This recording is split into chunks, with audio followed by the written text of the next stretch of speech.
అమ్మా, సూర్యభగవానుని దగ్గర విద్యను అభ్యసించి వచ్చి తిని. చాలా సంతోషం నాయన.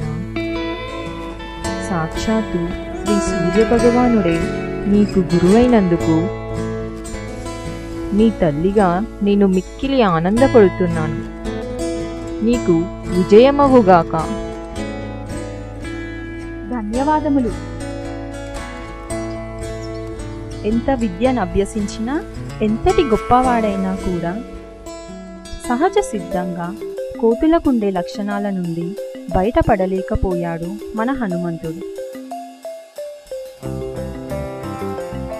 అంటే తన సహా కోతి మూకతో కలిసి అందరినీ ఇబ్బందులకు గురి చేయడం, గేలి చేయడం, వారి ఇంటిలో ఉండే సామానులు బయట పారవేయడం, వారి వారి పిల్లల కోసం తీసుకువచ్చిన పదార్థాలను తిన్నన్ని తిని మిగతావి బయట పారబోయడం, ఇలాంటివి ఎన్నో అల్లరి పనులు చేసేవాడు.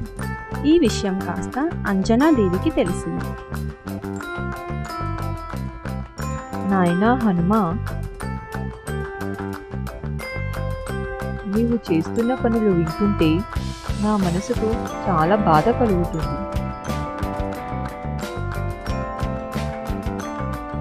అటువంటి పనులకు పాల్పడవద్దు. నీ వల్ల తోటివారికి ఉపకారం కలగాలే కానీ ప్రక్కవారిని అలా ఇబ్బందులకు గురి చెయ్యవచ్చా చెప్పు. అటువంటిది ఏమీ లేదమ్మా. నేనేమి అంత ఎక్కువ అల్లరి చేయట్లేదు. కావాలంటే మా స్నేహితుని అడుగు. నువ్వు నీ స్నేహితులు కలిసే ఈ పనులన్నీ చేస్తున్నారు. అటువంటప్పుడు వాళ్ళని సాక్ష్యం అడగమంటావా?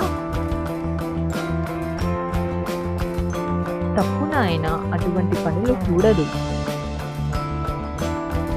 దయచేసి నా మాట విని బుద్ధిగా ఉండు.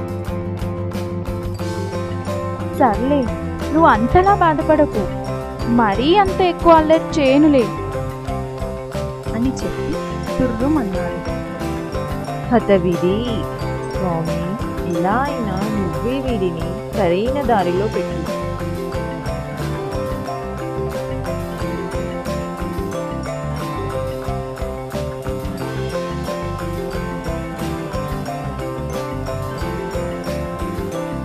హనుమా, హనుమా, మనకి దగ్గరలో ఉన్న అడవిలో మునులు తపస్సు చేసుకుంటున్నారట.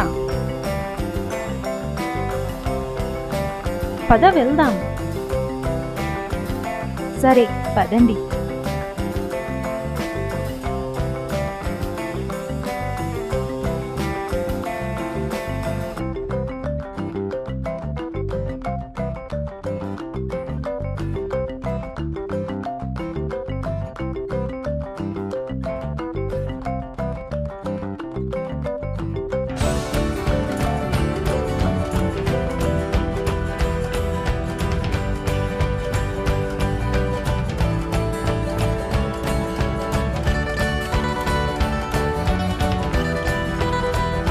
హనుమా, నువ్వు చాలా బలవంతుడివి కదా.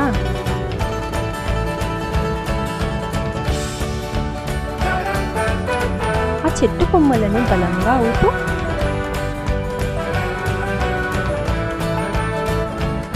ఊపుతున్నా ఆ ముని కళ్ళు తెరవడేం. ఓ పంచెయ్యి, ఆ చెట్టు అక్కడి నుంచి పీకే.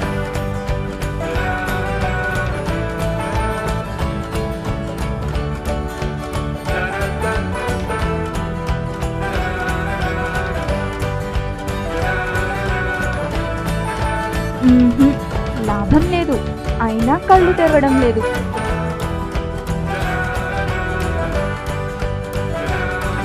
ఆ కమండలం తీసి విసిరేస్తాను. నేను ఆ మరచెంగును విసిరేస్తాను. నేను చెట్టెక్కి పైనున్న కాయలన్నీ క్రింద పడేలా కొమ్మలన్నింటినీ ఊపుతాను. ఇలా ఎన్నో రకాలుగా ఆ మునుల తపస్సుకు భంగం కలిగేలా అల్లరి చేస్తాడు. చివరకు సహనం నశించి కళ్ళు తెరిచిన మునులు హనుమంతుడిని చూసి ఆగ్రహంతో శాపం ఇచ్చారు.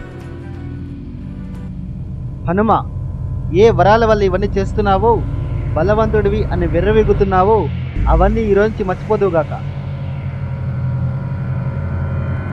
ఓ మహానుభావులారా, నన్ను క్షమించండి. ఏదో చిన్నతనం వల్ల తెలియక తప్పు చేశాను.